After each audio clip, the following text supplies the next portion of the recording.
অসম নাগালেণ্ড সীমান্তৱৰ্তী অঞ্চল বিহুবৰৰ প্ৰাকৃতিক সৌন্দৰ্যলৈ নামি আহিছে প্ৰত্যাহ্বান। চিন্তিত হৈ পৰিছে চাহ শ্ৰমিকসকল। অসমৰ অন্যতম এডোখৰ প্ৰাকৃতিক সৌন্দৰ্যৰে ভৰপূৰ হৈ থকা ঠাই হৈছে ঐতিহাসিক শিৱসাগৰ জিলাৰ বিহুবৰ অঞ্চল। অসম নাগালেণ্ড সীমান্তৱৰ্তী অঞ্চল হিচাপে বিহুবৰৰ বিশেষ গুৰুত্ব আছে। বিহুবৰক অসম আৰু নাগালেণ্ড দুয়োখন ৰাজ্যৰ সংযোগস্থল বুলিলেও ভুল কোৱা নহয়। নাগালেণ্ডৰ পাহাৰৰ সৌন্দৰ্য আৰু অসমৰ ভৈয়ামৰ সৌন্দৰ্য আকৰ্ষিত কৰে সকলোকে। বিহুবৰ অঞ্চলটোৰ চাৰিওফালে আৱৰি থকা চাহ বাগানেও অঞ্চলটোৰ সৌন্দৰ্যক ব্যতিক্ৰম কৰি তোলে। কিন্তু বৰ্তমান সময়ত এই সৌন্দৰ্যলৈ ব্যাপক প্ৰত্যাহ্বান আহিছে। একাংশ দুষ্কৃতিকাৰীয়ে শিল খননৰ নামত বিহুবৰৰ ঔগুৰিজান চাহ বাগিচা ধ্বংস কৰি পেলাইছে। চাহ গছ উচ্ছেদ কৰি বাগান খান্দি পৰ্বতম কৰি তুলিছে।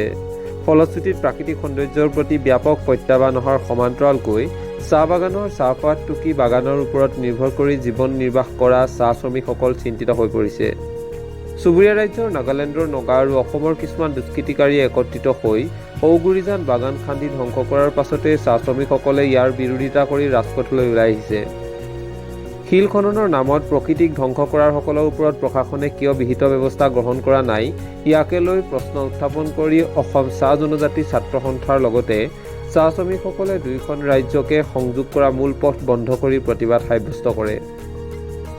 প্ৰখৰ গৰমৰ মাজতো বিহুবৰৰ সৌন্দৰ্য জীয়াই ৰখাৰ উদ্দেশ্যে ওলাই আহিল চাহ শ্ৰমিকসকল। শিল খননৰ নামত বাগান ধ্বংস কৰা দোষীক কৰায়ত্ব কৰাৰ লগতে বাগিচাখনৰ অৱসৰপ্ৰাপ্ত শ্ৰমিকৰ PF গ্ৰেচুইটিৰ ধন সোনকালে মোকলাই দিবলৈ নাজিৰা সমজিলা প্ৰশাসনক আহ্বান জনালে চাহ শ্ৰমিকসকলে।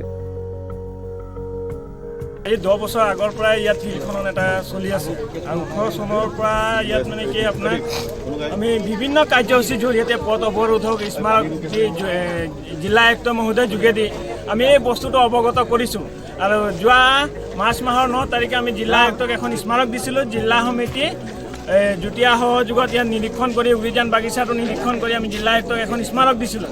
স্মাৰকত তেওঁলোকে একো কাণসাৰ নিদিলে, একো উত্তৰ নাপালোঁ। সেইদিনাই আমি ইয়াত যিজন বন বিষয়া আছে বন গগৈ, তেখেতকো আমি লগ ধৰিলোঁ। তেওঁ কৈছে যে আমাক ওপৰ পৰ্যায়লৈকে আমাক এইটো সীমাটো নিৰ্ধাৰণ কৰি নিদিয়াত আমি তেওঁলোকক বাধা প্ৰদান কৰাত আমাৰ অসুবিধা হয়।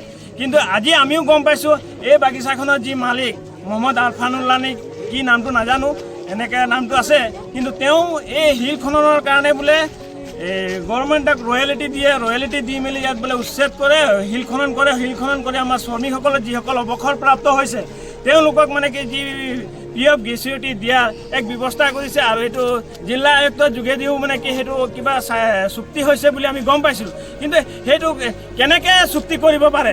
এখন মানে কি শ্ৰমিকে কৰি খাই থকা বাগান এখনত উচ্ছেদ কৰি কেনেকৈ এইটো জিলা আয়ুক্তই মানি ল'লে বা এইটো চুক্তি কেনেকৈ স্বাক্ষৰ কৰিলে যে সেইখিনি উচ্ছেদ কৰি বা শিল খনন কৰি শ্ৰমিকসকলৰ প্ৰাপ্য আমি দিম বুলি?